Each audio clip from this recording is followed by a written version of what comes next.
second half of the program is going to be one of the most interesting second halves I've ever been part of. It's such an eclectic set, and it shows, I'm so glad they programmed it this way, it shows my going in many different directions musically over the years, and it's always in response to the text.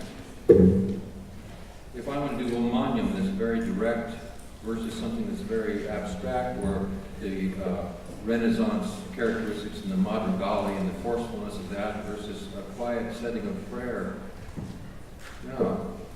Or in different languages. It's always very, very interesting to me to go in many different directions, always in response to the text. These pieces on the second half are all quite short. I think "Be Still" is probably the longest, and this one takes 8 minutes or something like that. The actor's song, when I was growing up, and it's true today, one of the genres that I felt especially close to was the genre of the American Broadway stage. Those writers, Jerome Kern, Richard Rodgers, Oscar Hammerstein, etc., Cole Porter. Look at what they've left us. Oklahoma and South Pacific and the ones that are happening now. This is quintessentially American music. And I loved it. And one thing that these people had in common was the long lyric line. And I try to do that in my music too. The actor's song was written back in 1974. It's an allegory. It was about an end of a personal relationship in my life, but I wrote a little poem about a play coming to an end. And I simply cast it in the guise of a cabaret song. There's a gorgeous recording of this thing with Shelley Baird, the great jazz musician, pianist, and Sonny Wilkinson, the great jazz out there. It's the first time I've ever heard it with a countertenor. We're going to have that experience tonight as well. "Be Still, My Soul" was written in the early 70s in response to the horrors of war. And it is one of the most difficult pieces I have ever written. It's very challenging. It calls for 4 virtuosos. And when Seth told me he was going to program that, I said, "Are you sure?" And he said, "Oh yeah, we have the people here to do it." So this piece is pedal to the metal all the way through. I'm telling you, it's a very angst-filled response on a very passionate poem by Hausman. When am I going to sleep again? 4 and 8 and all this kind of stuff. Veni, Sancte Spiritus is the fast movement number 4 from the otherwise meditative Lux Aeterna. And this is the one where we put aside meditation and we're celebrating the fact on this particular text. If you don't have the recording by Paul Solomonovich of the Lux Aeterna, the Grammy-nominated one, you're depriving yourself of something. It's one of the most gorgeous recordings ever. It's a huge, huge bestseller, and mainly meditative stuff, but the Lux Aeterna, eternal life. And it has the Monument and the Rose songs and Midwinter songs and the Ave Maria and all that. It's been out there for 20 years or so. The Canticle is a very, very interesting thing. One of the guys I studied with at USC was Halsey Stevens. Very, very fine composer and had a special fondness for the clarinet. I owed him a lot because I didn't start writing music at all until I was a junior in college. I had so many other interests, and I took a composition class.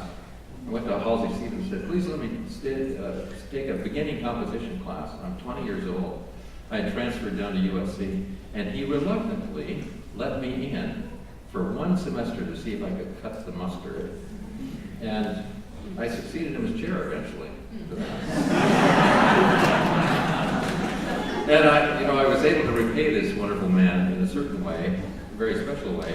When he got Parkinson's, a really bad case of it, the last 10 years of his life, he asked me to go into his studio and to find scraps of pieces that he had begun and was unable to finish because of his health. So I did. Whenever you hear his viola concerto and his 7 songs of love and death and his 7th piano sonatina and others, they have his name on as a composer, and it says edited by Morten Lauridsen, but there was a lot more editing. And he heard them all before he died, and he could never tell where he stopped, and I started. I'm trying to put myself in his mind. So when he died, I wrote a little 2-page, 4-minute abstract clarinet blues. I don't put blues in quotation marks because it's not like any blues you ever heard. But it takes a virtuoso clarinet, and I'm going to take part on it a little bit. And then some years later, a group wanted to do a recording of all of my music, or most of it, and they had a superb clarinetist in there, so we had him do the clarinet part, but I wanted to do something for the choir, so I put an antiphon that takes all of 30 seconds for solo women's voices, chimes, in the center of this thing, and that was a send-off to my younger brother who passed away, and so I wrote it on his birthday in my shack on Aldern Island. So it fits right in the middle of this, and then the clarinetist comes out, just as a 1-page thing, a set of variations on what she had played earlier on. And I'm so fortunate to have these brilliant musicians here that can tackle all these tough things. And then finally, the end of the Mysterium. I never knew what would happen on that thing when I wrote it. I remember Solomonovich conducted the LA Master Trial, turned around the audience and he says, tonight you're going to hear a 20th century counterpart to Victoria and some of these other things that go on. There are 100 recordings of this thing.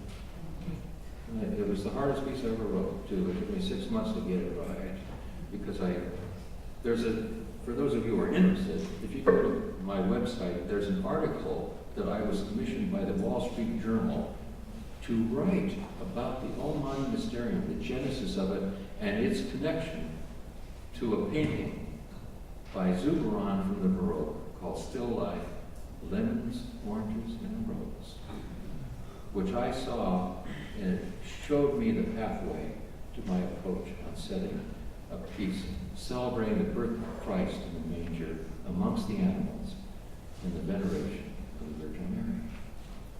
So you're going to see 5 or 6 different sides of me today. And this is a